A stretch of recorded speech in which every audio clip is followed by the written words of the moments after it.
But I don't know if Fabrizio, greetings. Chris, very good. How do you hear me? Perfectly, very, very clearly. And Fabrizio, I don't know if you had to suffer through my introduction of what we were doing with the panel, but I had little bits of you. it, but yeah, you want us to do a quick round of introductions, right? Well, for you, I think if you could kick us off with the introduction remarks, you have a full space for that. So I was speaking more for our panelists in that case. I see, okay. But we're always happy to have you jump in and join the informal panel if you'd like as well. No, whatever you want. Well, just tell me what you want. I'll try and deliver. Super. So Kazakhstan team and Zerde team, we are ready to go. Please just give us the signal. Кого?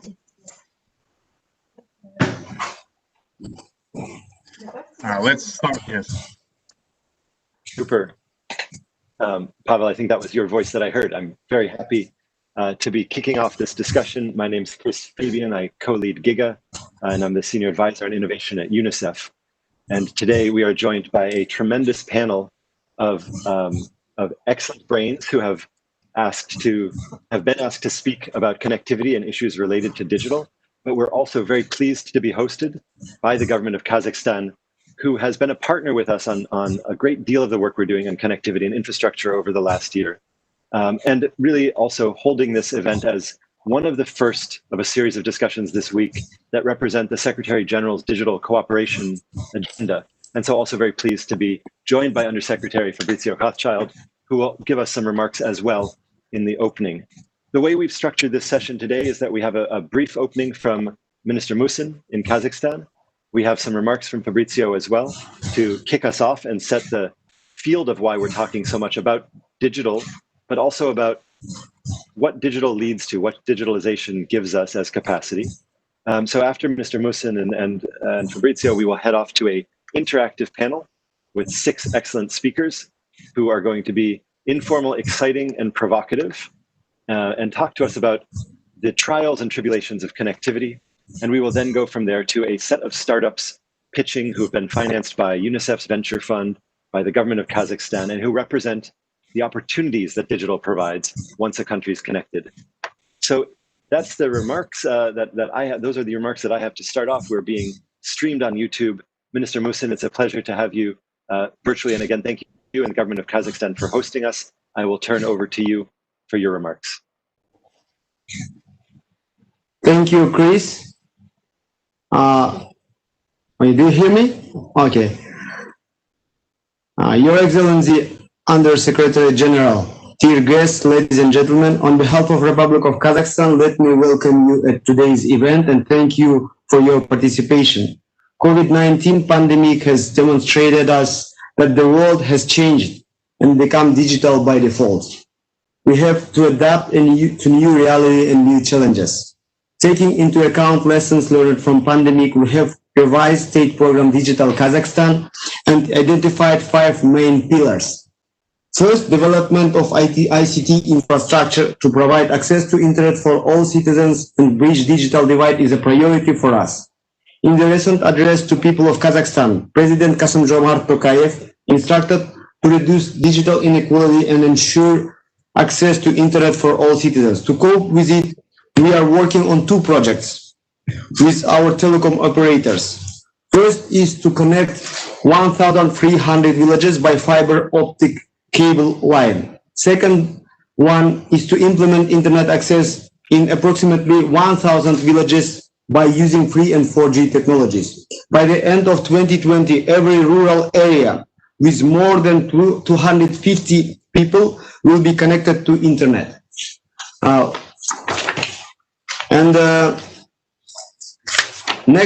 Second, increasing digital literacy of population is also a priority for Kazakhstan. Now, level of digital literacy of our citizens is 82.1%. We have successfully adapted education process and introduced distance learning. More than 10 Kazakh educational platforms are used to teach our students online. And today, one of them will pitch you their solution. In 2019, Kazakhstan has joined the GIGA initiative that sets a goal to providing connectivity to every school in the world. GIGA supports Digital Kazakhstan program in providing broadband internet access and increasing digital literacy. Thank you for that.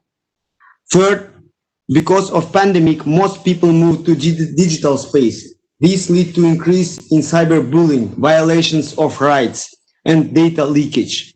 As highlighted in the United Nations Secretary General's roadmap for digital cooperation, the importance of digital trust and security must be recognized by all countries.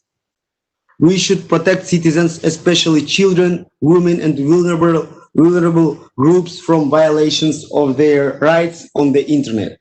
Fourth, Kazakhstan pays special attention to development of public services and open, transparent, and effective digital government. Over past 2 years, we have introduced mobile-first approach, public services related to composite and live situations, and piloted biometric identification.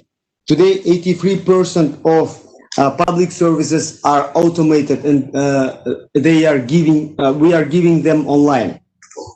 As a result, according to 2020 UN government survey, Kazakhstan was ranked 29th among 193 countries. Fifth, another important area is digitalization of economic sectors and development of digital technology platforms. Working with data should reach a new level. Currently, we are implementing the Smart Data Government project, which is planned as a single analytical system for government. It combines large amount of data from state bodies and allows data-based decision-making. 2020 United Nations e-government survey shows that other countries have also made significant progress in digital transformation. In the context of COVID-19, digital interaction, in line with the UN Secretary General's roadmap for digital cooperation, is very important tool to achieve sustainable development and make world digital by default. I would like to highlight contributions of startups, private sector, and other stakeholders that provide innovative solutions to address challenges of COVID-19 by deploying digital public goods. We're proud that Kazakhstani startups today, Nomi, Bilimland, and Damumet, will present their digital solutions today among other outstanding startups.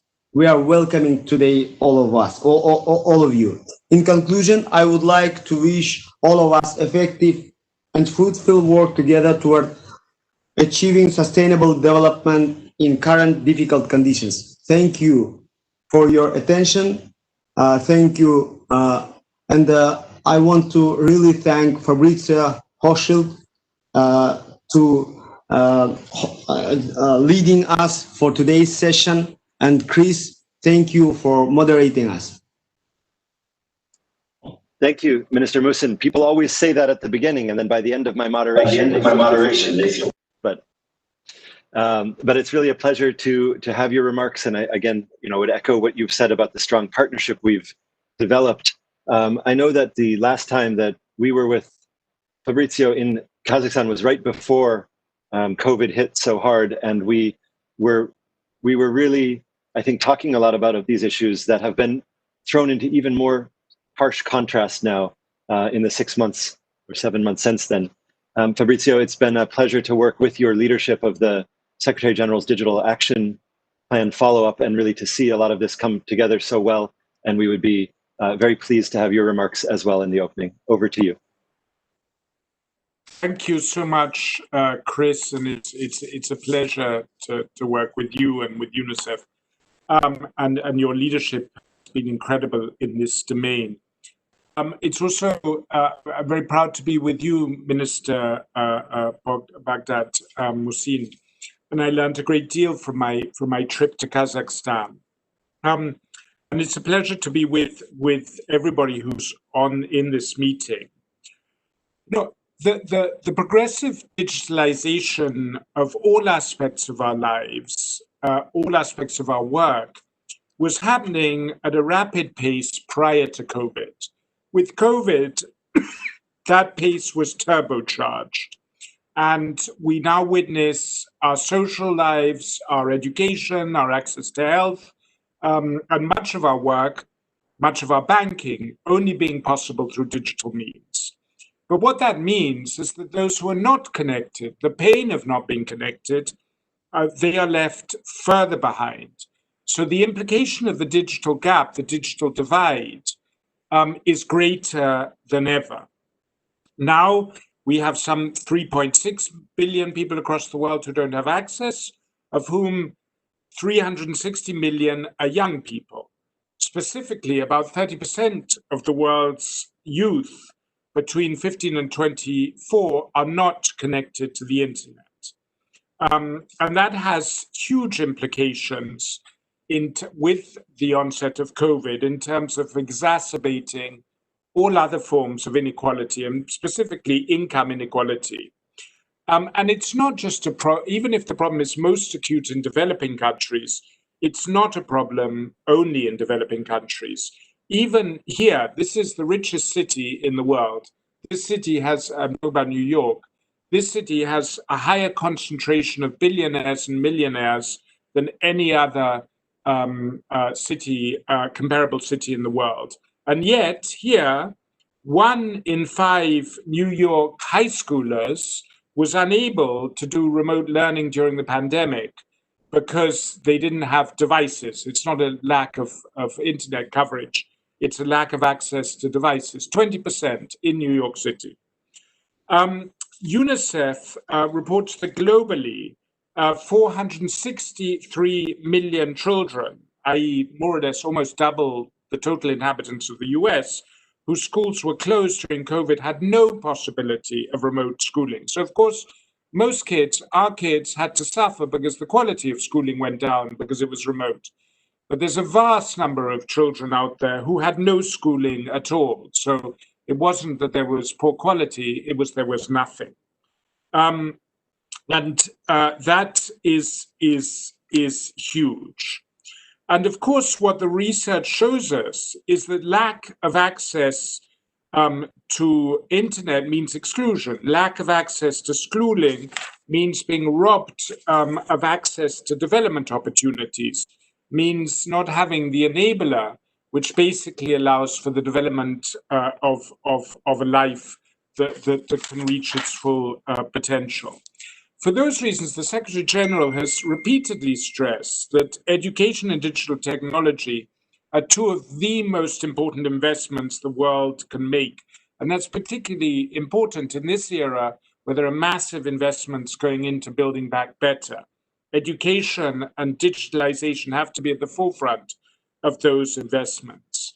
Meanwhile, the GIGA initiative, this groundbreaking collaboration between ITU and UNICEF, is tremendously important in its bold but critical ambition to connect every school to the internet in the globe. And I think GIGA's partnership with Kazakhstan is particularly significant. Kazakhstan, as the minister told us, is one of the most digitalized countries in its region, as I learned attending the Almaty forum. And it's really a leader in the application of digital technologies and benefiting from them. And GIGA and the collaboration with Kazakhstan is a testbed for many ideas around the Secretary General's roadmap, and especially with regard to the proposal for universal connectivity by 2030, and for starting with digital inclusion of those who are most excluded, and also promoting digital capacity building for that end. The GIGA initiative in Kazakhstan is also an opportunity to understand and study better new financing models, new literacy tools. And the cost issues are going to be formidable. ITU have estimated that it will cost over $400 billion to connect everybody by 2030. Some find, and I know Chris has said this, that estimate may be too conservative, and it might be a lot less. So we really need to understand investment models. The Secretary General has proposed the establishment of an investment platform, but I know UNICEF and GIGA is already leading in that regard, and I think we can learn a great deal from it. So I look forward to learning more from the GIGA initiative, and I would like to praise both UNICEF and ITU and Kazakhstan for being such exceptional pioneers in that. And we now, the task of the rest of us is to see what we can learn and how we can duplicate and amplify this initiative towards the larger goal of universal connectivity by 2030, without which, frankly, we will never be able to meet the SDGs. Thank you. Fabrizio, thank you for setting this also in the context of many of the other important changes that have happened in the world since we met with ministry colleagues in Almaty, really just so recently. I think that as we've been talking about how to set up a new digital world, one of the pieces that's been most exciting to us is really the chance to define some of these principles of equity and access that Fabrizio mentioned. And we'll be hearing a lot about that in our panel that follows this. Minister Muhsin, Undersecretary General Rothschild, thank you so much for your opening remarks, and we are delighted to have you with us for the next part of this panel discussion, which we will move into now. As I've mentioned to all of the panelists, we're really thrilled to have such a diversity of talent coming from industry leaders who've backed some of the most successful companies in the world, ministers leading on tremendously exciting initiatives, and of course, I'm thrilled to be joined by our GIGA co-lead, Doreen of ITU. So we really have a very powerful panel. What I'm going to do is to ask everybody to introduce themselves. I have a list of the 6 names. We'll just do about 60 seconds of an introduction of why you're here and why you're joining us on this digital journey today. You'll see a small robot. Usually I have a red card and a yellow card, but this robot will appear next to me at about 60 seconds. So that should, if he starts moving frantically, that means you're probably over a minute. And the red card doesn't show up in black and white. We'll go for about 60 seconds, and then I'm going to ask some more personal questions of our guests. So if I could, I'll start down the list, and then we'll change the order in the second round. But if I could hand over, first of all, to Minister Gimba from Niger, who's been a colleague of ours and is doing some really incredible work with digitalization in his country. Ibrahima, tell us a little bit about why you're here and why this is so important to you. Yeah, thank you very much. Good day to all. I mean, for us in Niger, it's really an obvious choice. It's all about connectivity for us. When you take a country like Niger, one of the largest on the continent, and with the youngest population on earth, connectivity is at the center of all our development plans, programs. There is a clear correlation for us between development and connectivity, between development and SDGs. We need connectivity we need connectivity to be able to reach our development goals. And the World Bank actually has even shared some numbers from a few years back that shows that an increase of 10% of internet users in countries like Niger translate into a growth of about 1.4% of the GDP. So imagine what that means for a country like Niger. So that's why, I mean, for the past 3-4 years, decided to connect our development agenda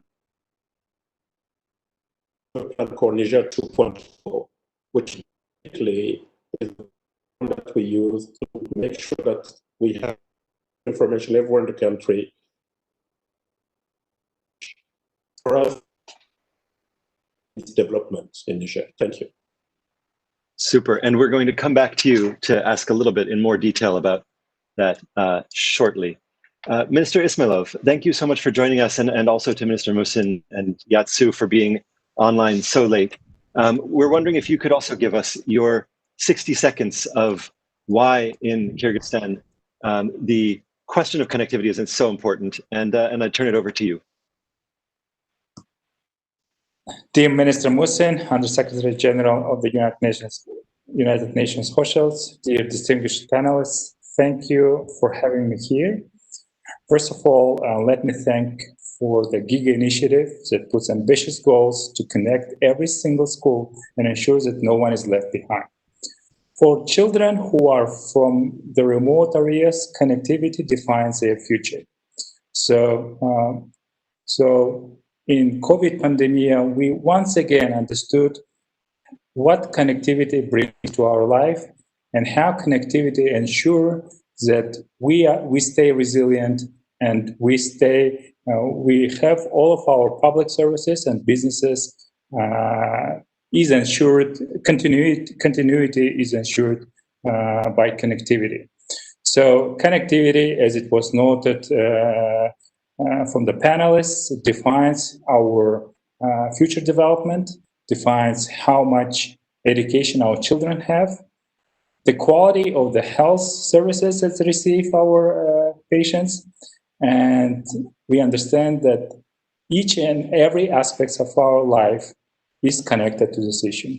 Thank you so much for your attention. Thank you so much, Altinbek, for those remarks. And I've been so pleased by our collaboration with Kyrgyzstan over the last 2 years to find schools and work with you. It's just been really a pleasure. When people ask what a real partnership looks like, I can't point to anything more strongly than the UNICEF and ITU collaboration. And so much of that is driven by Doreen and her team's energy and the work that they've been doing. Doreen, can I ask you to give your 60 seconds as well on why connectivity is so important at this global moment? Yeah, thank you, Chris. So I'm here wearing my UN ICT hat as the UN Specialized Agency for Connectivity.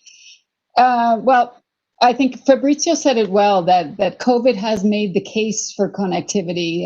COVID has been a catalyst for connectivity. We have 3.6 billion people offline. We have this 1.6 billion learners not connected.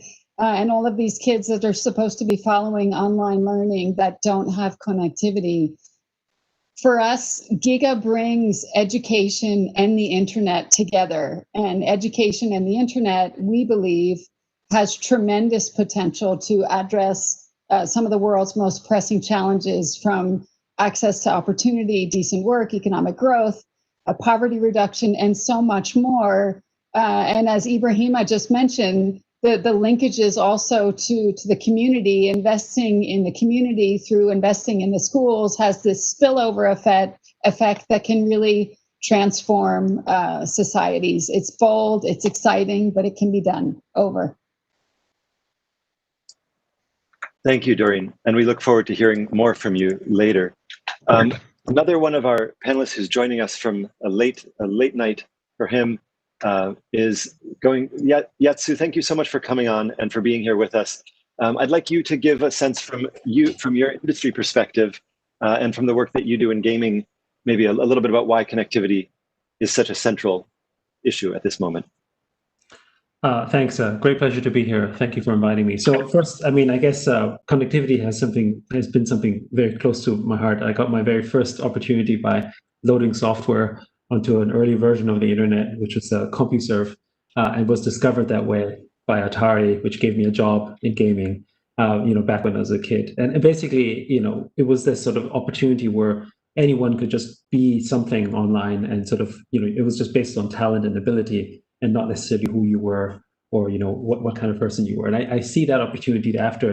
And when I came to Hong Kong, I started Hong Kong Online, which was one of the first early internet service providers, because I saw the power of what early connectivity could provide, not just to youth, but to everyone in terms of enhancing really network intelligence. And so a project like GIGA basically does that as well, right? Which is basically providing access. And we have seen how economies and communities flourish when you have the ability to have friction of ideas. And that friction of ideas is really only possible if you have more people in that network. And you need something like the internet that provides that. So, open source, public domain software, shareware, Creative Commons, these things sort of enhance creative ability, because you can look at other things and sort of develop on top of that. So, people who don't have that essentially miss out. So connectivity is very, very important, and I think for everyone. And I may dig back into the CompuServe question later, because I remember getting in so much trouble for running up a bill on that. at some point in my early life. Thank you. Yeah, the next voice that we want to hear from is somebody who's been supporting us and working with us very closely over the last year as well. And Bill, you actually managed to bring together many of us right before COVID. If you can give your 60 seconds on why connectivity is so important, or if you think it is at this moment in global history. Absolutely, sure. Actually, Yatsu brings up an interesting memory for me. I set up one of the first commercial ISPs in Taiwan in 1995, and that spread to 10 countries. Goldman Morgan Stanley took our company public in 2000. We had internet infrastructure and data centers in 10 countries throughout Asia, and I personally witnessed the revolutionary change that it brought to some of the marginalized economies at the time that were not yet digital. And here we are today in a world that is increasingly torn apart by the disparity of wealth and access to all the things that Doreen talked about. And you see it just, the polarization is dangerous. And we're in a world now where the developed economies with, 2 billion people or so, just totally loaded down with 300 trillion of debt. And I think the only way to provide a path for the world to continue to grow is to onboard the other 4 or 5 billion that are not yet developed, in the same way that China sort of increased market sizes and manufacturing capability for the whole world when they entered the World Trade Organization. So I think it's just imperative that we start at the root of enabling the access for education to bring up the rest of the world. It's actually quite simple. Super. And we'll dig a little bit more into the finance piece, I think, in the next question. Our last supporter of the discussion on this call has also got a great deal of expertise in the financing around connectivity. And Kavita, if you can give your 60 seconds as well on why this is a moment for us to focus together.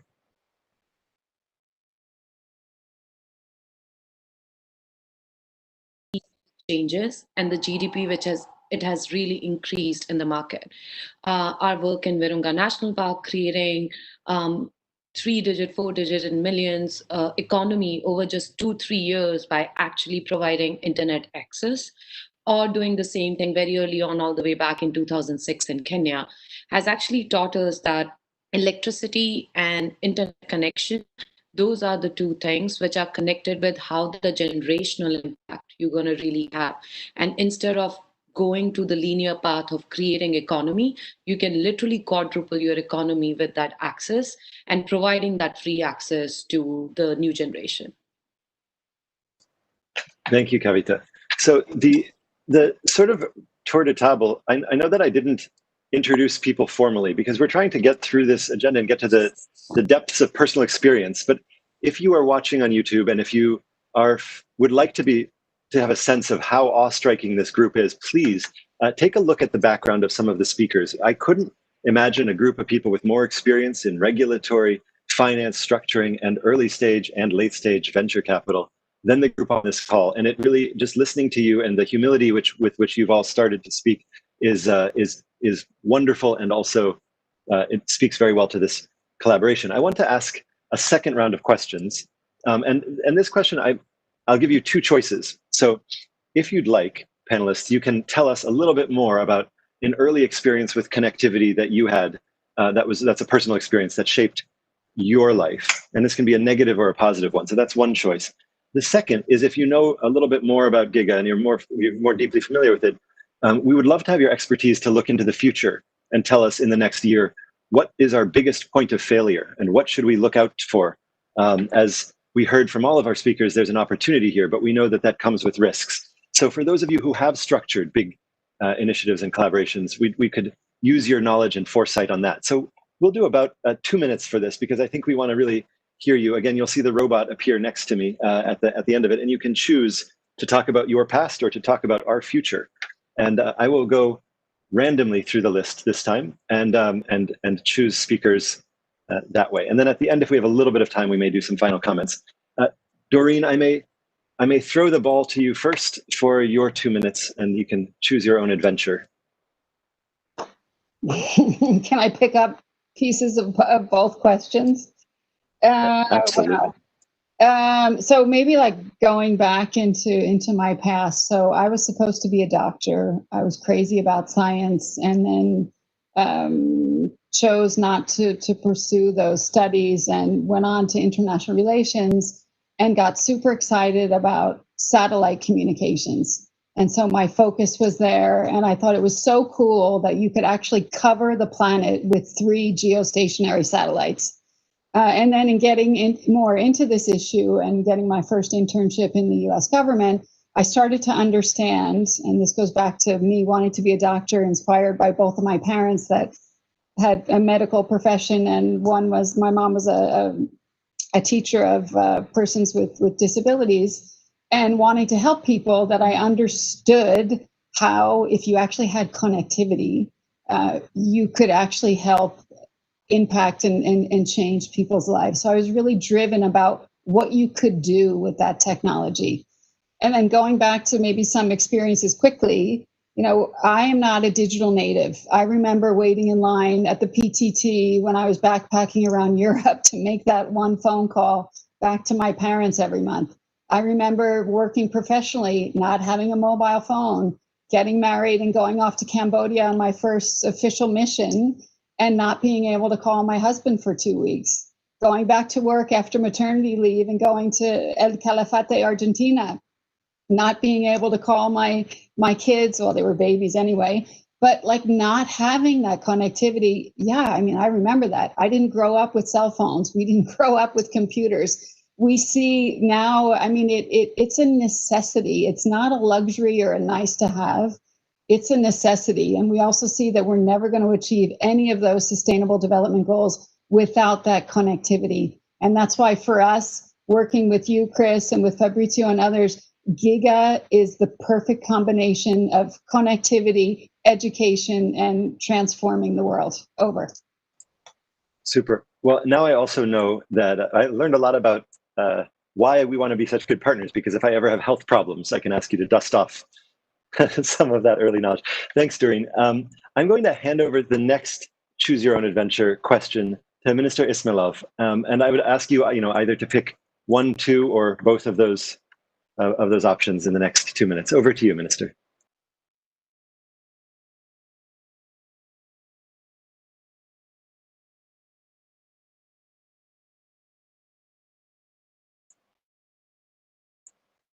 Altenbeck, it looks like you're on mute.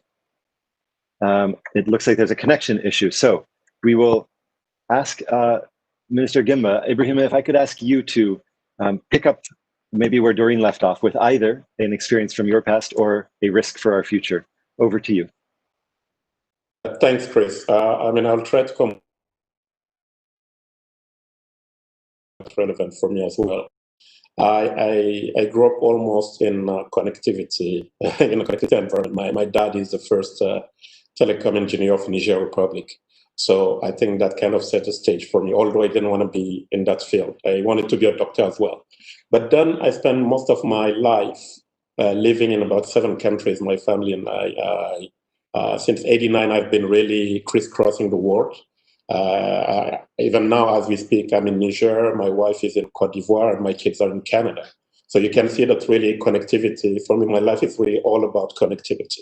So that also really leads me to the second part. That's really what kind of motivated me to move back and to work within the government in trying to establish a real unique connectivity platform in Niger, the Smart Village, where basically really seeing what connectivity can bring. Well, corner of the country, wherever we have our citizens living, we wanted to bring connectivity. That's where GIGA is important. That's where the partnership really that we have with you. Doreen is here, and she has been there from day one. It's really absolutely essential. And what we're doing about it, it's also, I mean, the approach is quite smart. At least I would like to think so. Because we are working from the very beginning in really creating synergy. One thing is to bring connectivity. Another thing is to make it sustainable. So we have that sort of carpooling approach where we're bringing all the key players, and that will be my word of advice for the GIGA initiative, is really to see how we can create synergy, how we can bring players to work together as one team, because it's really all about being part of one team. And COVID-19 is showing us that if we have to be one team, that's the best way and the only way for us to make sure that we connect the world and to make sure that we deliver services. Thank you. Thanks, Ibrahim. And it's been amazing to see the different parts of your carriage construction come together in Niger with all of the elements that you're linking to connectivity. Yeah, so I may turn over to you for a reflection on that, because I know that we've talked about what other things we link to connectivity. So either you can go back to CompuServe days or forward to a risk in the future. And I'll ask you for your comments, please. Great. Well, I think Doreen has set the tone here, really. So I think we all want to talk a little bit about the past and the future. But maybe I think one quick reflection I have is when we started Outblaze in '98, we were basically a precursor of the, I guess, cloud computing, although back then it was called an application service provider. And we set forward to basically build out a large email platform. And one thing that I discovered in '98, and there were only like 30 or 40 million internet users back then, so it was a small market. But we had an outage. This was maybe in like early 1999. At that point, we had like just 1 million users, but that was big at the time. And the flood of complaints and people coming in saying, I can't do my business, I can't connect, I can't do this. And that was actually our realization moment. Wait a second, what we're doing is actually really important. And that was probably our first real realization that what we're offering wasn't just a game, but it was actually a real utility that was mission critical. And so we set out to focus. At that point, we were doing many products. We set out to focus on email.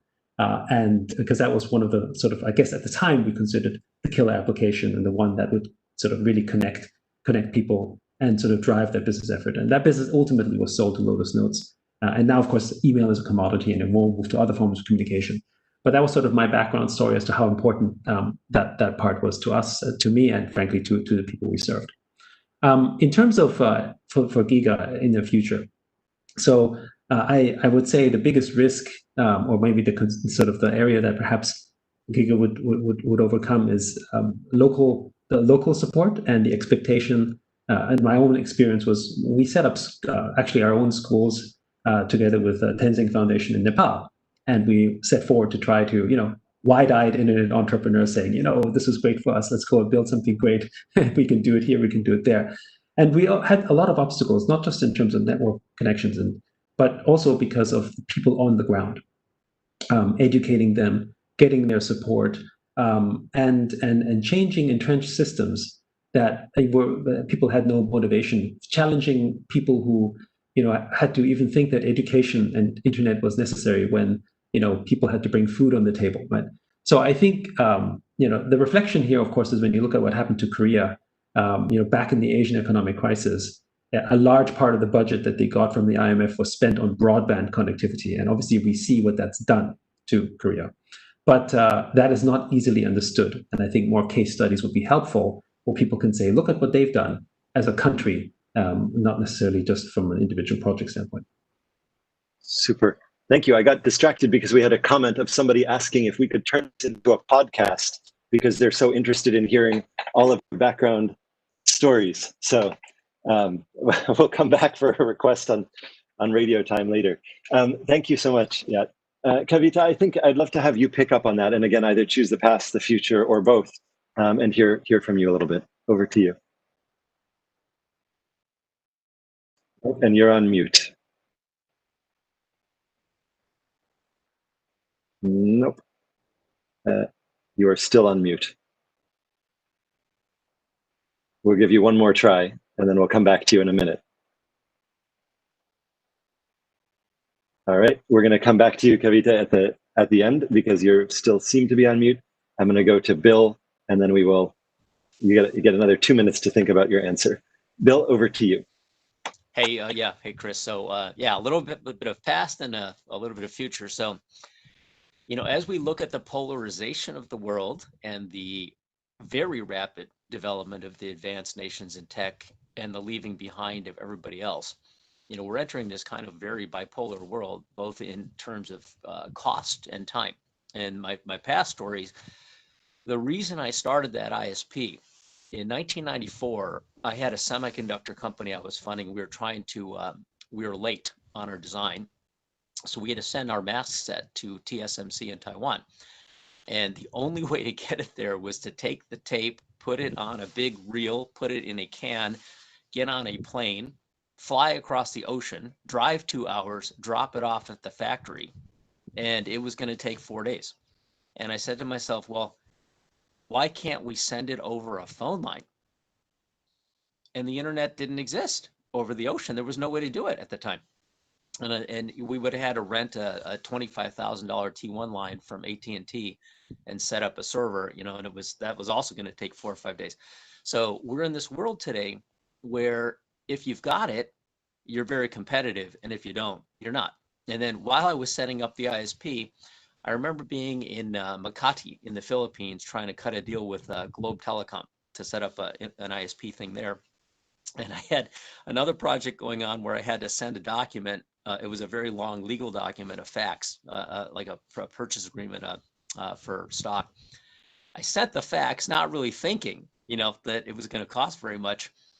It was $140 to send this fax. And I get this bill, and it was more than the room at the time. And I thought, wow, you know, this is crazy. You know, so I think the cost and time element of not having the infrastructure pervasive just puts everybody at a great disadvantage. So I think these things need to exist just to flatten the world a little bit. And then going forward, I think the main risk for this project is coming up with a business model that is highly scalable. So I think we're out of time here, but we'll touch on that later. Well, I feel like I got you right at the cliffhanger. So that's why we have to have you come back for the podcast on. But we'll maybe come back to that at the end. Thanks, Bill. Mr. Ismailov, while you were out, we started going into personal reflections and the depths of sort of our past. And I wonder if we could turn to you either for a quick personal story on connectivity and where your interest lies, and or in the 2 minutes that we have, a reflection on what we should look out for in the future in GIGA. So that's a choice of 2 questions, and you can take either or both. Over to you, Altenbeck. Can you hear me? So one of the personal stories that we recently had is that we have delivered a fiber optic to a remote village, which also happened to have 4G mobile internet connectivity. So people were excited and started, connecting to fiber optics. But after some time, they just dropped that idea and they just moved on using 4G and wireless internet. So I think the problem that we had there is that it is not always obvious what connectivity brings and what is kind of the importance of the speed that we deliver. And not everyone understands the opportunities that are brought to villages or to communities. I think one of the biggest risks that we have is to deliver connectivity and leave it alone. I think what we should do is to bring a society who will be taking all the opportunities that the connectivity provides. I think this is something that we need to think thoroughly. I think there's kind of a nice ideas about making GIGA society who understands how to use those speed limits that are possible in today's world. So this is something that I wanted to share. Thank you. I would just note that we've had such similar conversations, both with Yatsu on how gaming and the future of games can create some of those sustainable architectures. And so it may be worth following up with him, and also with Ibrahima and the work he's doing in Niger, which I think speaks so well to exactly that need to connect locally developed solutions and create businesses in each country, that the one model for the world doesn't fit. And I think that's also what Fabrizio was hinting at his beginning. So I'd be happy after this to bring together some of us who are thinking about these pieces in a little bit more detail. It's always good to have a panel where everybody's like, I want more time to talk. So that's the best mark of anything. Kavita, I'm going to go back over to you for closing. You can either give us your history, your future, or both. Over to you. Thanks, Chris. I think a little different generation, with all due respect. I think I did grow up with cell phones and I did grow up with all the connectivity around me. But I do remember, I think the thing which I want to connect, like when I was looking for colleges to come to US, everything was so easily available for me on internet to just go to ranking on, USA Today, which was not an option even for my 7-year, 8-year elder cousins than me. They had to go to British Embassy or American Embassy and go through the books and figure it out. I think I started seeing a difference within that 7 year and within a generation, just because of the connectivity and the easy availability of that connectivity, And then at the World Bank, when I actually started doing the same project for Kenya, or all over Africa post that, I started seeing the difference that, students who can just Google, even in the top university within Nairobi, and say, this is the solution, versus you have 3 months to figure out the same basic solution or an opinion. It's a huge difference in your growth. And that is why I feel like this is one of the basic rights, and UN is right. Apart from food, clothes, and shelter, internet should be the part of your basic right, because that really defines whether you have an equal opportunity today or not. And going to where I feel like GIGA can take us is to actually employ that opportunity, that availability of that opportunity to everyone across the world, that you have the same playing field for whether you are sitting in Boston, San Francisco, or you are sitting somewhere all the way in Accra. And when you do give that opportunity, we have invested in the past in some amazing startups in Nigeria and Ghana, just because those students were able to have internet to figure out whether whatever they are building can actually go to a mass adoption, and does it make sense or not. So that's what I believe the future should be. I think, Kavita, you've really highlighted this world that we see in COVID emerging in front of us, which is a world divided even more than it was before. And I know that part of the exciting work of Recommendation 1A under the Secretary General's agenda is to start to set some metrics around not only what the amount of access is, but what you should be able to access as a public good. Because if we don't have those, the world 20 years from now looks even more walls, though they may be digital walls, than we have in front of us today. So we have a few questions coming in, which I will figure out if there's a way to weave them in later, or else just send them and we can address them in the first issue of our podcast. But colleagues, just so that you know, on YouTube there has been some active discussion and interest in learning more about your work. What we wanted to do was something a bit different for the second half of this, which was turn over the rest of our call to a group of young innovators who are financed either by UNICEF's Venture Fund or by the government of Kazakhstan, who are doing exactly what we've just heard many of you point to. They are building the digital solutions that can run on top of connectivity. And obviously, in a part of a country that's not connected, these companies will not thrive, their products will not be used, and people will not have access to the job skills or education platforms that you will hear about. But we wanted to give you a taste, and each video is 2 minutes long. So we wanted to be very focused on the issues that these companies are trying to solve. If anybody's interested in further financing, please come and talk to us at our fund, because we can talk about how to do that. And I'm very pleased now to introduce my co-founder of UNICEF Ventures and the lead of UNICEF's Venture Fund, Sunita, who's going to be taking us through the companies themselves, and she'll give an intro to the videos, and then we'll come back at the end to both, certainly to Fabrizio, and we'll see if there are any other times for comments at the end of this all. But really, to our panelists, thank you so much for giving your time, for being flexible to this different way of doing things, and your interest has only kind of kicked off other interest in the online community, and we will be following up with all of you for more after this. But it's been a pleasure to hear from you. Sunita, over to you. So much, Chris. Just checking that you can hear me clearly. Fantastic. Great. So good morning and good afternoon, everyone. As Chris already mentioned, the next segment of this event will really focus on the opportunities that connectivity can bring. We heard, I think, great personal stories from our panelists so far. But what we've seen through the Venture Fund and also the companies supported in Kazakhstan that we will be hearing from today are the opportunities that bring that we can bring when we combine connectivity with frontier technology and really pair those to solve some of the big challenges that children and young people in their communities are facing around the world. We see today, of course, more than ever, that as a population, we need to work in new ways to provide for families and communities, but also that we need new ways to stay healthy and informed, given what we're dealing with and the challenge we're facing these days, that we need new skills, new ways of collaborating, and new ways of getting paid. So today, we will hear from 9 startups, 3 stars from Kazakhstan, and 3 companies that have received investment from UNICEF's Venture Fund. I won't aim to introduce them in any detail because they're far better placed to do that themselves in the pitches that we're going to hear.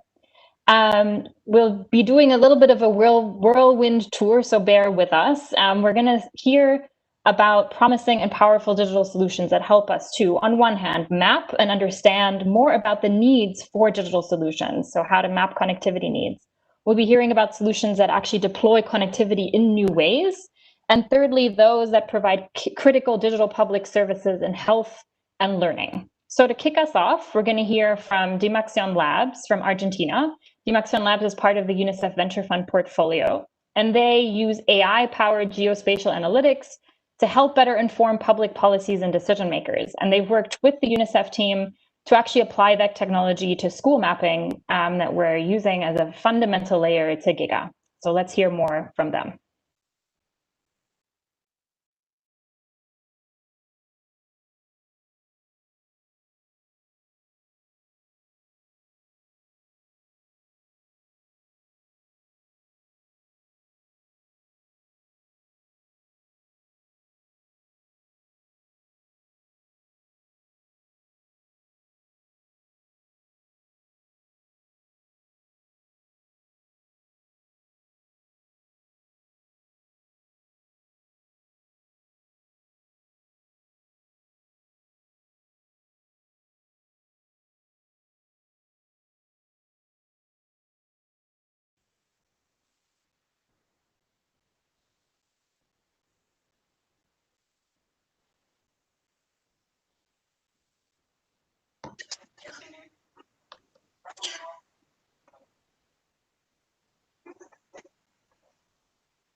Sunita, before we play the next video, I'm going to take up my my MC torch for a minute, because it seems like the startup pitches are not broadcasting over YouTube, which is fantastic. We're dealing with a small technical issue. However, we have an excellent group of speakers to keep the agenda moving while we try to address that. And these are the joys of working in this distributed system. First of all, if we don't hear the startup pitches today, we will make them all available on a link so that we can watch their videos later. So there's no issue with that, and we will certainly link to the team's Twitter profile so you can be in contact with them. But what I may ask, because I know how it's difficult to sometimes get these technical issues sorted, is if I can. Although I have to say, all of us who were watching and could hear the sound loved the first pitch, so I think we were ready to be behind that one. But if I could, maybe, panelists, if you're still there, even though I said that you could escape into the night if you were from a very late time zone, if I could ask for our panelists to help fill in 2 or 3 of the spots on the presentation where we did have requests for more questions. The first panelist was a request from YouTube. And Ibrahima, this was really about the work that you've done in Niger. And so if you're still able to field one more question from us, it would be really a pleasure, if you're able to get off of mute, to ask you to give us a little bit more detail about specifically the work with Raspberry Pi in remote villages in Niger. And if that was something that you would continue with, if that was what you learned from that startup and that piece of work. So Ibrahima, that's one question that we have open to you. While we wait to see if you are available to come back on, I'm going to throw another question to a panelist, which is to Bill, because you did leave us hanging for your greatest risk. And so, Bill, I don't know if you are also available to come back online, but if you are, we would take the end comment from you. If neither of those 2 panelists can at this point return, which it looks like they are possibly not, we're going to go to the next part of the agenda, which is a brief. Oh, Ibrahima, there you are. Thank you.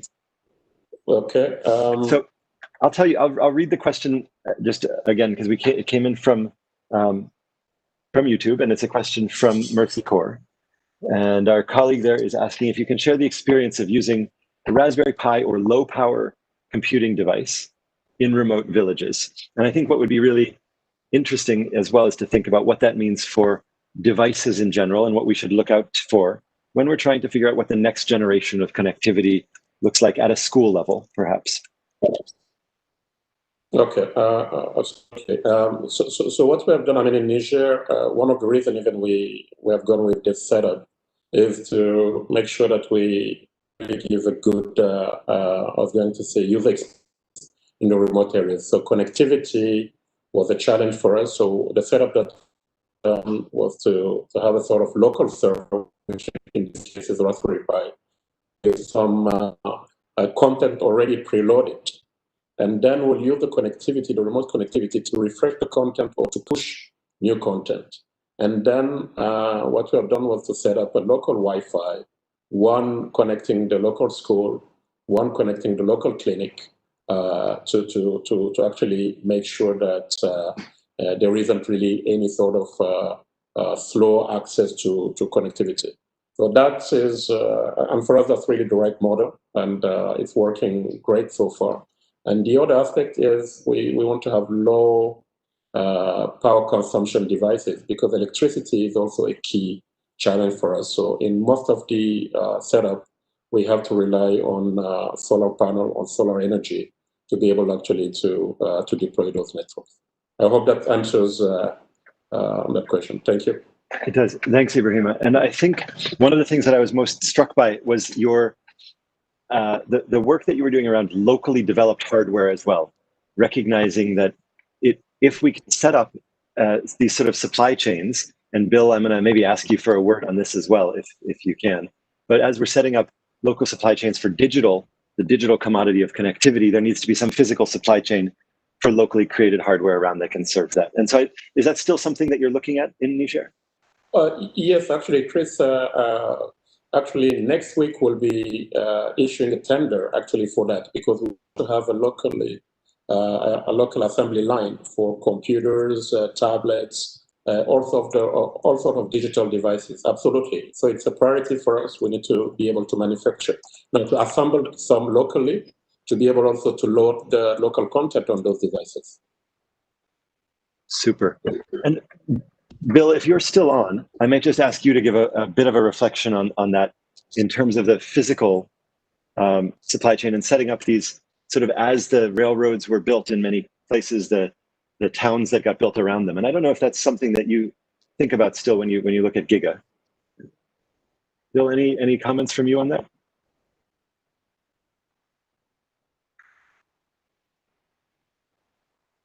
Okay, we may come back to Bill in a little bit. The idea here of linking together all of these different parts of an economy is quite appealing. And Yat, are you available to give a comment on the future jobs and gaming piece of work? Sure, my pleasure. So Very quickly, one of the things that's become very interesting, particularly, is that in the virtual economy side, in the gaming space, something like $100 billion of virtual goods in 2019 has been sort of bought and acquired. But the thing is, of course, is that gaming asset has largely been something of the developed world, as it were. Now, for those of you who remember, there was already an arbitrage of that opportunity in the form of World of Warcraft virtual gold. And in fact, China in 2006, 2007 was one of the biggest gold farmers of World of Warcraft.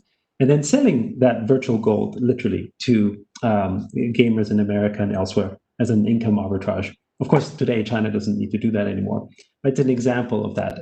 And now, with virtual goods essentially becoming more permanent through things like blockchain technology, these income opportunities have now become real in other places. So there are games out there today where you can actually make money. Like in the Philippines, there's a game out there where people are basically playing with real assets, sort of real digital assets, and selling them to other players, making the equivalent of 10,000 pesos a week, right? Which in the rural areas in the Philippines is a lot of money, right?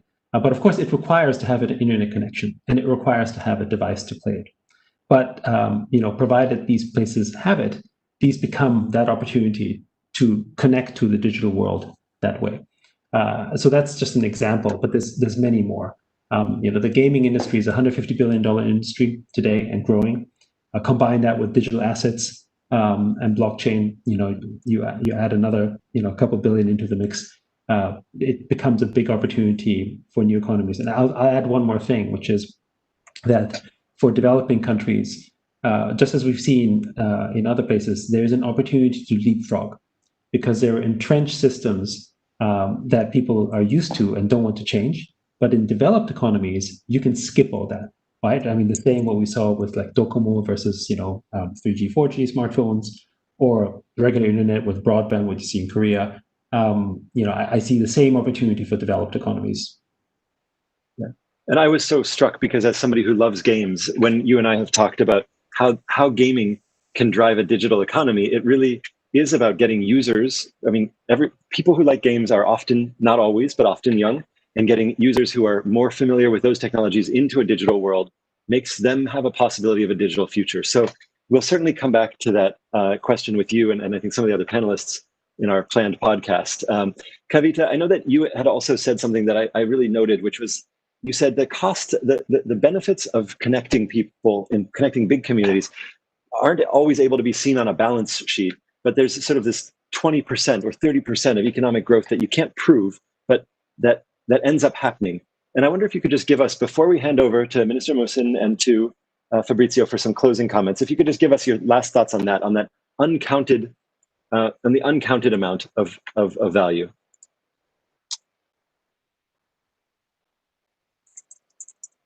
And Kavita, I don't know if you are on mute again. There we go. You guys hear me? Okay.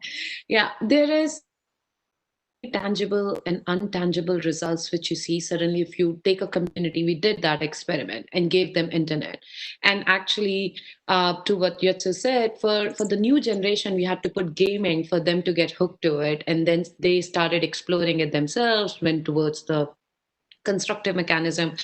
But imagine a mom or a father who has completely missed the digital age, and now suddenly from secondhand learning everything from a child, and their whole idea of what they can do, or their whole horizon change. So we had example where the traditional milling industry, basically the father who are just using some sort of a grain cutting, suddenly said, oh, there are factories which are available, there are factories which are right outside a region which are available, I can get better trained, or I can get these machineries, and suddenly you have a whole business which is growing. Now it will take around 8 years or 12 years for it to reflect on your balance sheet, or it will take a generation from a mom to child that will reflect on your balance sheet.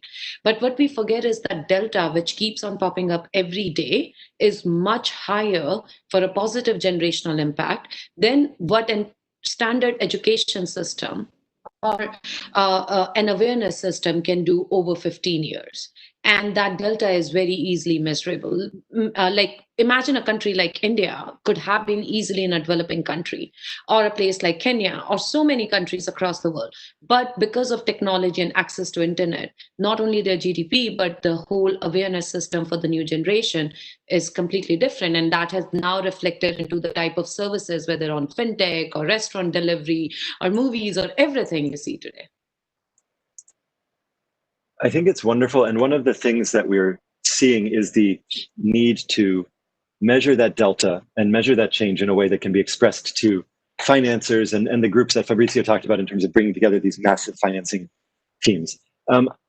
I think that we are really kind of coming to the end of our time, and I thank the panelists for being part of this discussion.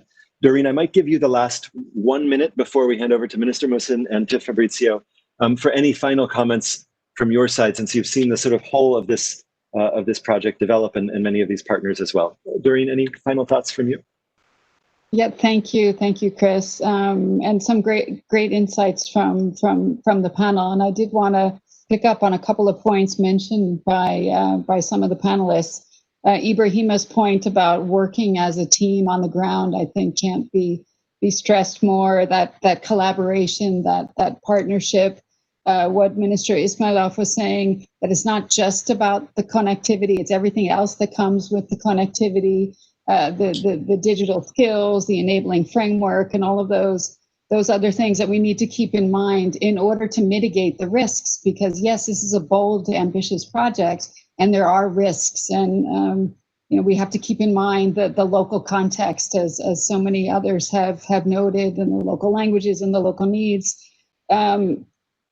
And maybe just to conclude, I mean, GIGA, as we've heard, is about bringing connectivity to schools and to communities. It's about mapping. It's about connecting. It's about financing, and it's about empowering. And we do believe that GIGA can be a transformational effort to really change the world and really help to ensure that those 17 SDGs have a chance. Thank you. Thank you so much, Doreen. And it's really a pleasure to be working so closely with you and with ITU. Minister Mohsin, I may ask if you have any kind of closing remarks or thoughts. Thank you so much for being part of this. And we'll hand over to Fabrizio after you. I would just tell everybody who's watching online, because we have many requests for the videos of the startups. We're going to try one more time after the event is closed. So after Fabrizio speaks, we will try to run the videos. And if you're available to stay on, and people who are watching online, you may be able to see the videos. Otherwise, we'll have them available. But Minister Mohsin, thank you again for your collaboration, cooperation, and I just ask you to give some closing thoughts from the point of view of Kazakhstan. Just 1 minute. Thank you, Chris, for your engagement. And I think that everyone gets something useful from this event. And I'm proud of your stories from your lives and sharing your ideas. We are connecting thousands of villages, and we have another issues that mentioned here by Mr. Ismailov, and we must focus on, for example, another issues, for example, logistics.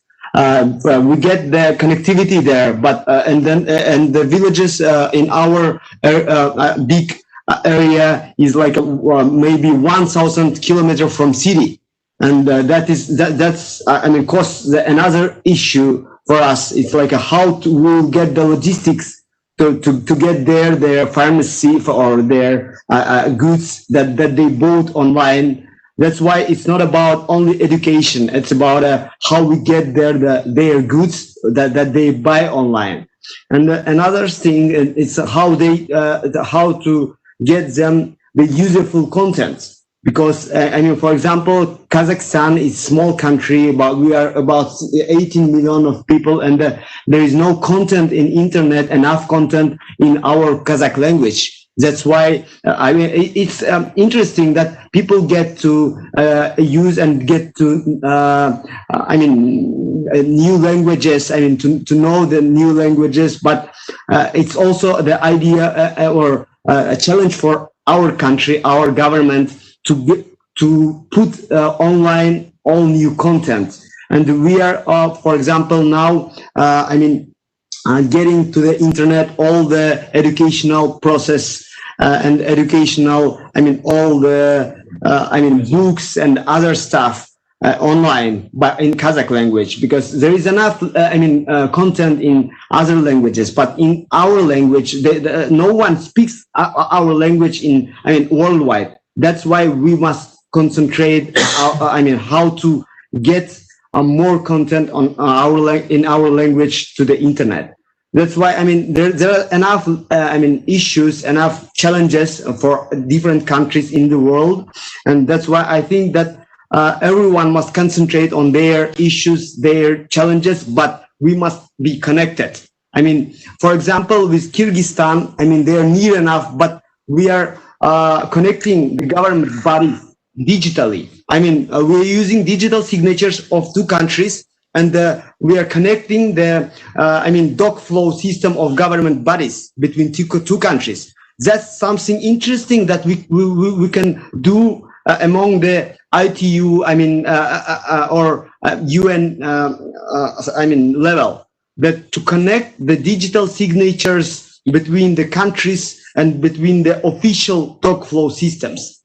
There are enough issues and enough challenges, and according to COVID-19, it's like something that we get from God here, or from to change, to be digital by default. That's the topic of our today's event. That's why I think that we must be digital by default. Thank you, all of you, for your participation.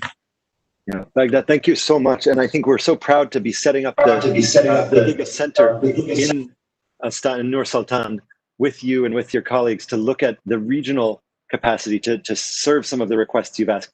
Fabrizio, I will ask you to have the last words, and thank you again so much for being here and for chairing so much of this work under your team and within the UN. Fabrizio, over to you for the final words. Thank you. Look, it's been very educational and inspiring. I think we've had outstanding examples of progress made in Niger, Kyrgyzstan, and Philippines. And I think the first step towards that progress is understanding its importance, and the leadership there of ministers in Niger and elsewhere is truly, and of course Kazakhstan is truly impressive. But I think Bill brought us back to reality when he talked about scalability globally. Of course, it's very important that these initiatives are thriving, and they have, as many pointed out, a very real impact on the communities they serve. But we do have to ask ourselves, what about elsewhere? And how can we get elsewhere? And there, the issue of scalability is critical, because, from what I've heard, including from the SG of ITU, if current efforts are just left to drift, to go on, we will have universal connectivity, not by 2030, but sometime well over 2040. So we clearly need models for scaling up and for giving a better steerage to these technologies. That's my first point. A related point, I think there were many allusions to the issue of polarization, and there's absolutely no question that COVID has deepened polarization. It will leave the poor poorer, and it will leave the rich richer. I heard from Bill Sachs 2 days ago that over the past 9 months, the 500 richest people in the world, who own about $5 trillion together, will grow about $689 billion richer. So income has gone up for the 500 richest people by about 10% during the COVID period. And much of that is thanks to the digital economy. Much of those 500 top richest people are benefiting from digital. Their fortunes owe it to digital technologies. Over the same period, the World Bank estimates that the number who fall into extreme poverty will grow by 70 to 100 million. So there we have some of the rampant dispersal of riches that was alluded to. And of course, that's happening politically too, as we see in many parts of the world. And digital, to say digital is the cause is a way overstatement, but digital can amplify things one way or another. But the notion that somehow, if digital is left on its own, it's going to serve the greater good, I think at this stage is disproved. If digital is left to its own, it will certainly serve the good of many, but it will also undermine the good of many others. So we need much greater steerage. We need much greater assumption of responsibility by all. And what's happening with GIGA has to be scaled up. What's being done in Niger has to be scaled up. What's being done in Kazakhstan, in Kyrgyzstan, in the Philippines has to be scaled up, and we have to see how to go globally. And that's not going to happen without concerted, determined efforts for all of us. It's not going to happen by default. It's going to happen if the leadership is assumed, and it's tremendously inspirational and encouraging to hear the steps in that direction today. Thank you. Fabrizio, thank you so much. We hear that as a really clarion call for both greater leadership, support of many of these initiatives, and also the collaboration with private sector and industry so that we can direct their future progress to be more equitable and more fair. And I think that the Secretary General's roadmap underlines both of those two possibilities. To all colleagues, it really was a pleasure to be here. I want to give special thanks to our friends in Kazakhstan, Minister Musin and your team for being up so late and sponsoring this event with your time and your effort in making it work. For the people who are interested in the startup pitches, you will see them all online. We will do a production between GIGA, government of Kazakhstan, to make sure that those pitches are available so you can hear the wonderful work of the startups. Excellencies, honored guests, and esteemed colleagues, we really enjoyed this moment to meet with you all, although virtually. And we look forward to the next event that we would invite you to be part of, which is tomorrow. And it's an event on digital cooperation. For everybody who's signed up to this, you'll get an email about it. And it's following the work of the Secretary General's panel. You will find out more about what the countries that we've heard from are doing and about what the future holds. Thank you so much. And it was a pleasure to be with all of you today. And if you stay on the panel, if you stay on the stream, you may see the videos broadcasting on YouTube. We'll give that one more try as some of us have to step to other things. Good evening, good night, and good day to those in the right time zone. Thank you.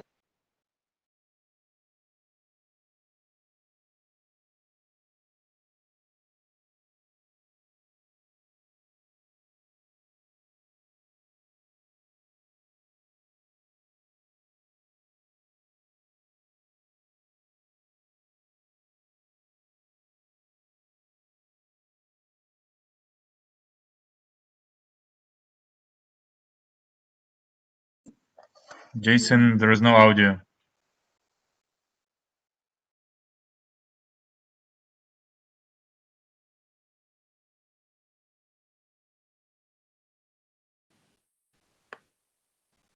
Hi everyone, I'm Federico from Buenos Aires. I'm co-founder of the Immersion Labs. A little bit about the company. We are backed by UNICEF Innovation Fund and the government of Buenos Aires Accelerator. We have started working on projects at the intersection of machine learning and satellite imagery. Currently, we move to a product approach. We release our API for object detection in high-resolution imagery. We're excited to get data scientists testing it. This is an illustrative example of how our API works. Imagine you need to locate each school in the 1,400 square kilometers in Tegucigalpa, Honduras. A team of analysts infecting each corner of the city will need at least 1 month to get the job done. We propose a different approach. First, feed our API with pictures of 20 school locations for public databases like Google Maps. Wait 6 hours to let our algorithm understand how a school looks like. And then it will provide a potential school map in Tegucigalpa in just 10 minutes. You can reuse the model to detect schools in similar cities in Central America with only 5 lines of Python. We apply our tools in other use cases. You only need to collect some ground data, and we are in charge of the computational and machine learning steps. For informal settlements, we map 6 cities in Central and South America. In Tegucigalpa, we contribute to the first informal settlement census of the country. We map also Argentina, Peru, Paraguay, Honduras, and Guatemala. We also use our API to map each solar panel farm in Argentina and the 4 most important crops in the whole country. Let's start working together. We provide free credit to develop proof of concepts. Thanks for having me. Bye-bye.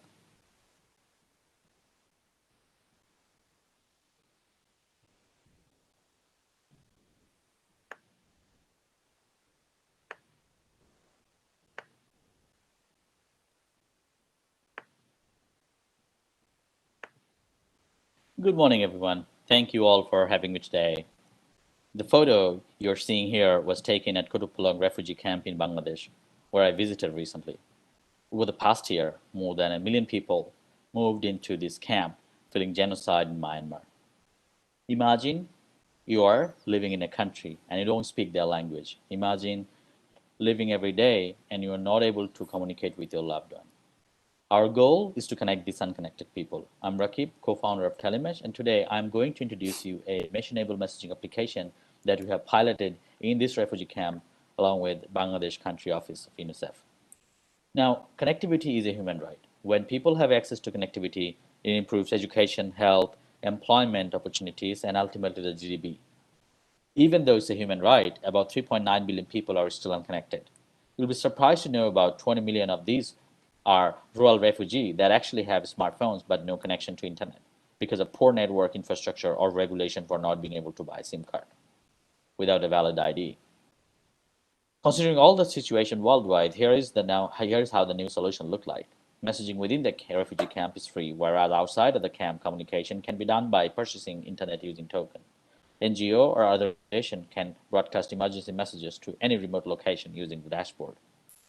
Here is some of the application screen showing inbuilt wallet, data buyer and seller, messaging, broadcast. And this is showing dashboard that gives all sort of statistics. Since the concept is very new and had a lot of challenges, however, we worked as a team driven by passion. So far, we have finished 3 successful pilots at different locations in Bangladesh. More than 500 nodes activity data in our dashboard for trend analysis. We have about 32 active volunteers out of 8 are refugee field worker from Camp Kosubajar. We also have over 100 active testers. Now, let's talk about the revenue. We'll generate revenue from licensing, deployment, network transaction, message broadcast, app, and ad distribution fee.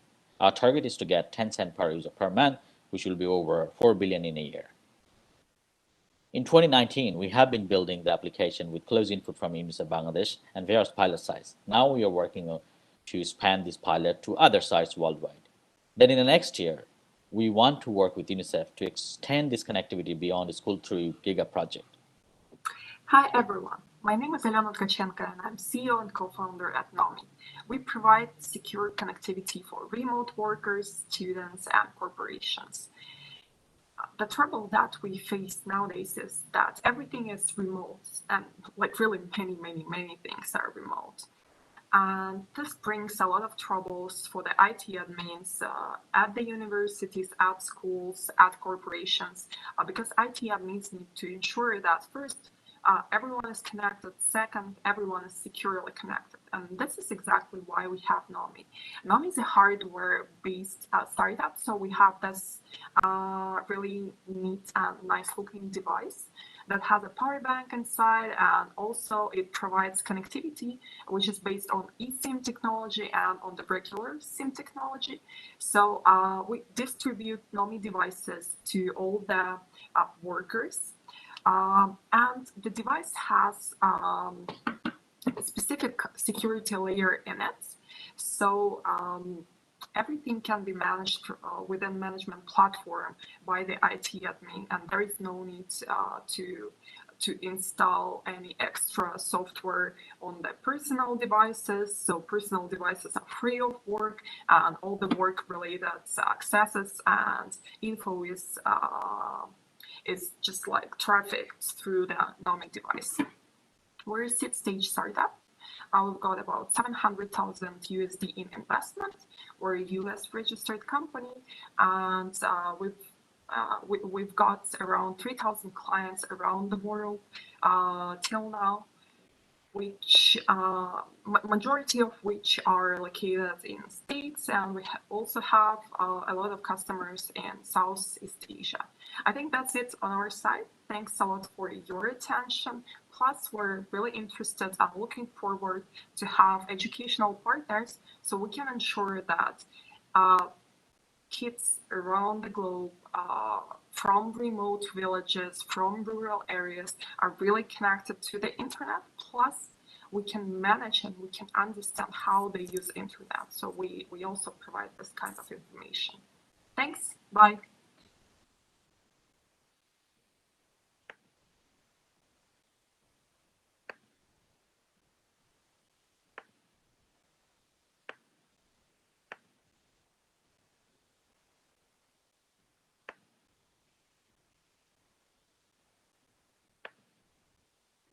Hello everyone, my name is Gimba Ibrahimov. I'm co-founder of Avyantara Health Technologies from India. We have developed a digital health platform, Fresco, for early diagnosis of neonatal sepsis in newborn babies. We're happy to be presenting our innovation at today's UNGA Summit hosted by the government of the Republic of Kazakhstan and UNICEF. Lack of health infrastructure and resources in rural areas is a key reason for high mortality due to neonatal sepsis in India and many developing countries. Our digital platform uses machine learning. It takes in clinical symptoms of babies as inputs and computes a risk score using machine learning algorithms housed on a cloud server. This score comes back to the application device and can be transmitted to a referral doctor for an expert opinion.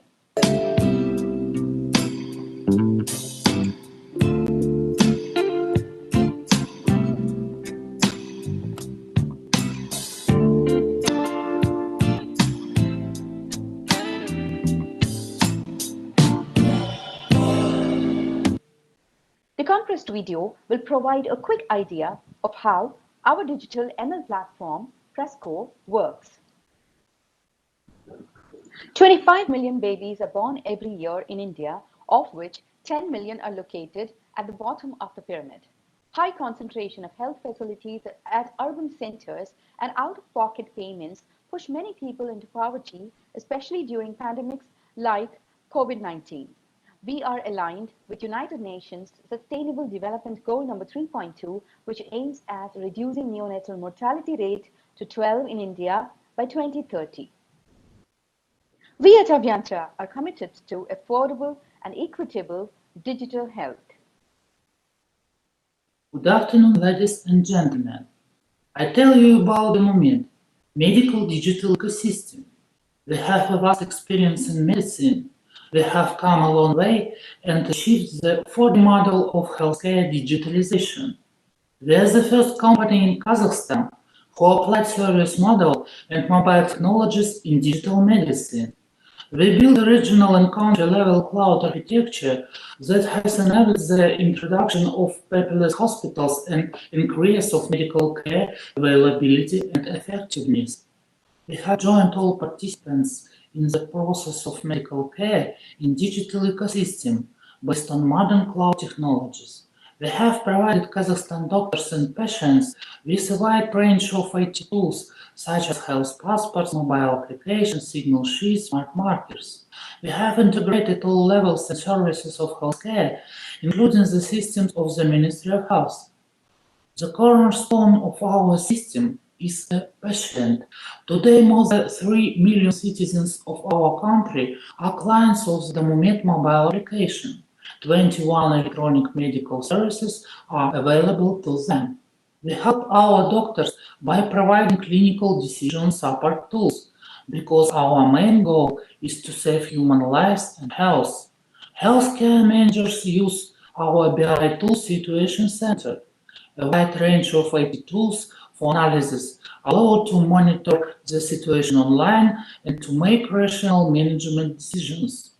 Working with live data makes it possible to widely apply analysis tools to implemented and targeted approach to medical assistance and be supported for compulsory health insurance reforms.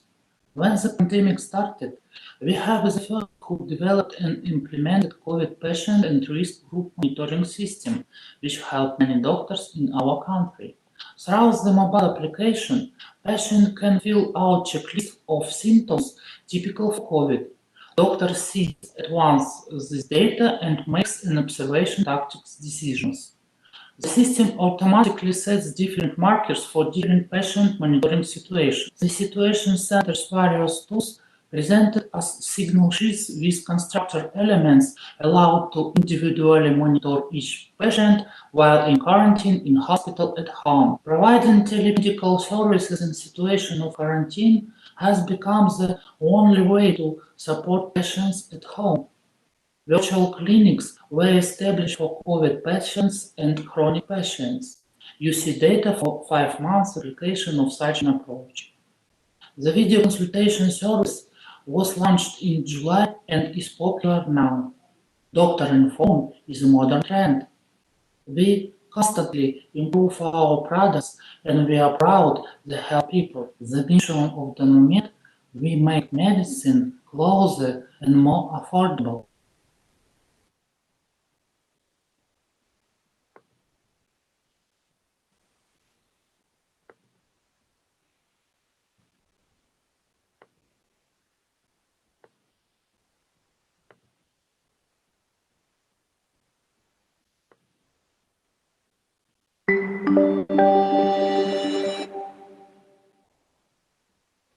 Hello everyone, I'm truly honored to share this video today with you on behalf of Bilim Media Group, which is a great team of 300 like-minded and passionate educators with strong belief in the power of digital technology.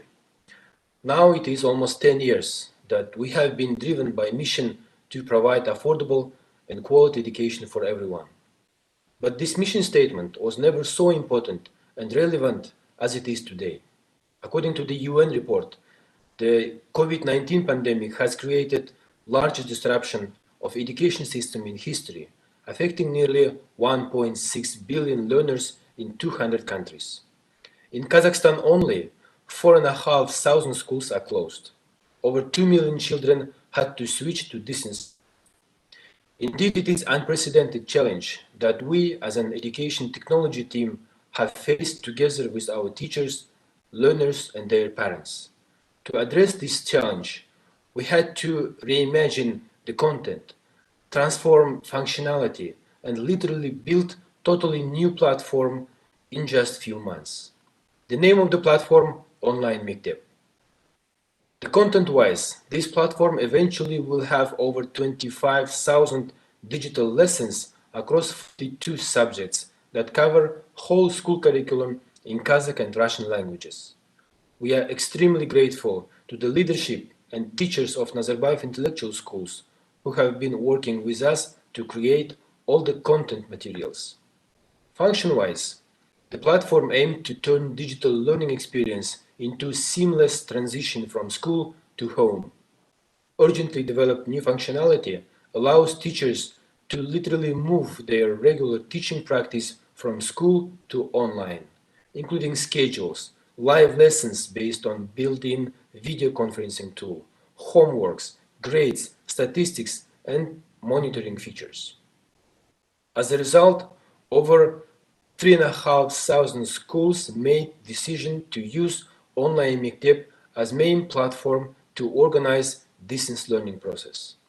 Starting from this academic year, Online Mektep received over 1.5 million unique users and over 35 million page views every day. Today, it is the most popular and demanded website in Kazakhstan. Moreover, we are proud to announce that Bilim Media Group is officially invited to Uzbekistan with the plan to localize the platform for schools in Uzbekistan. I believe that what we are doing with the support of our government and international community is a significant step forward to the world digital by default. Thank you.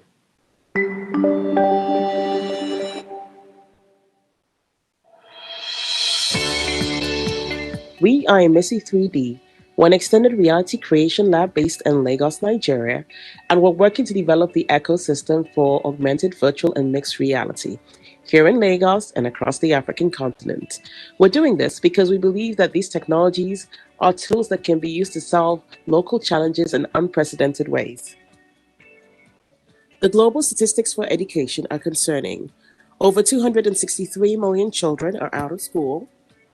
Over 1 billion children need quality education.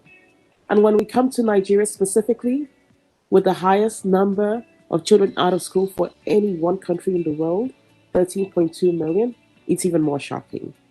And then there are the things that we know. That if you go into the average public school, the class size might on average be between 70 and 90 students.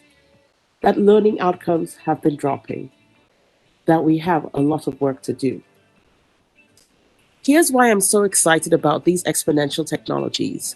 Consider the public school I described, a class size of perhaps 80 students, the basic infrastructure. So chairs, table, a whiteboard, and markers. No labs for the sciences, maybe? No funds for field trips? But what if that school had a virtual reality lab? One room that you could go into with your students, and if they can't do experiments in a chemistry lab, they can do them virtually.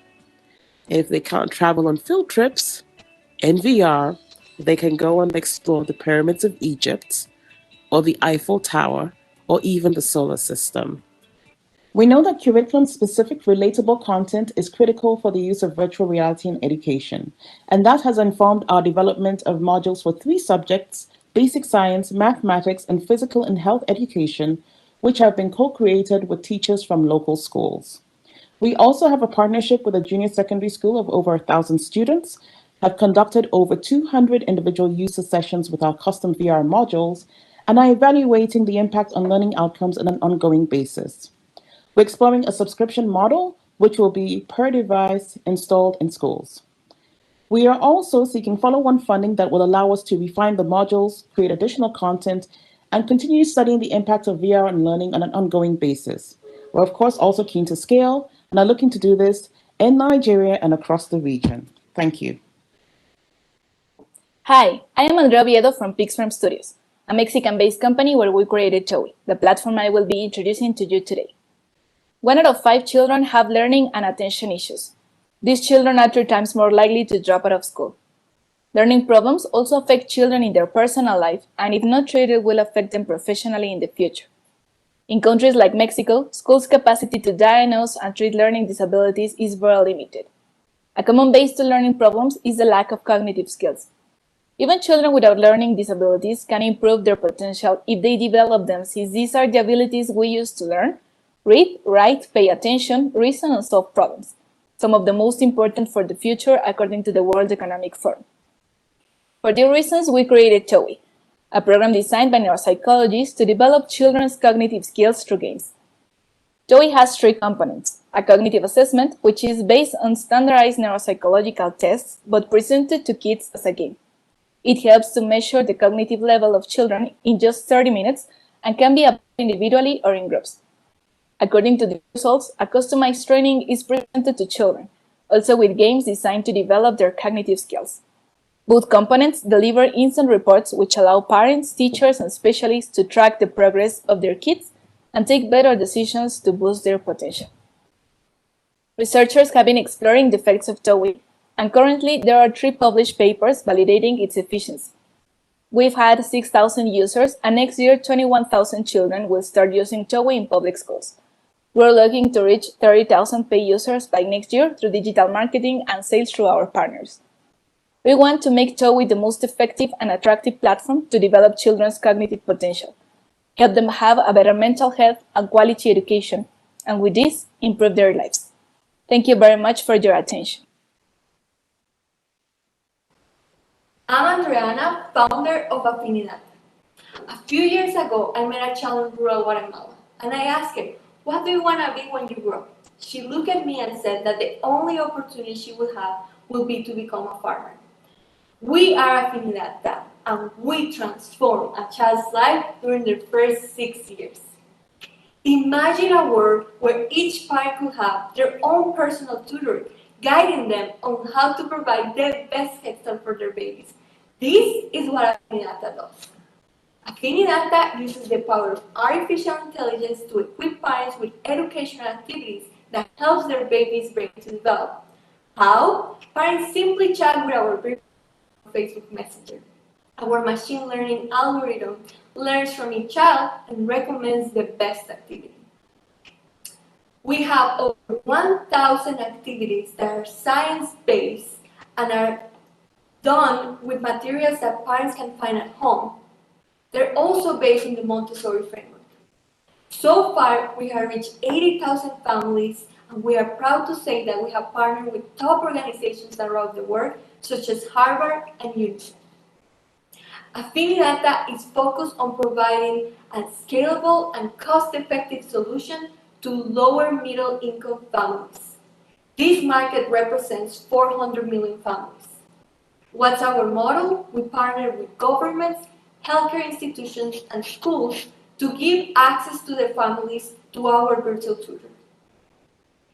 These institutions benefit from having a platform that delivers key important messages to the families, but also that helps them monitor and track child development in their area. Thank you, and join us in our mission at Afinidata.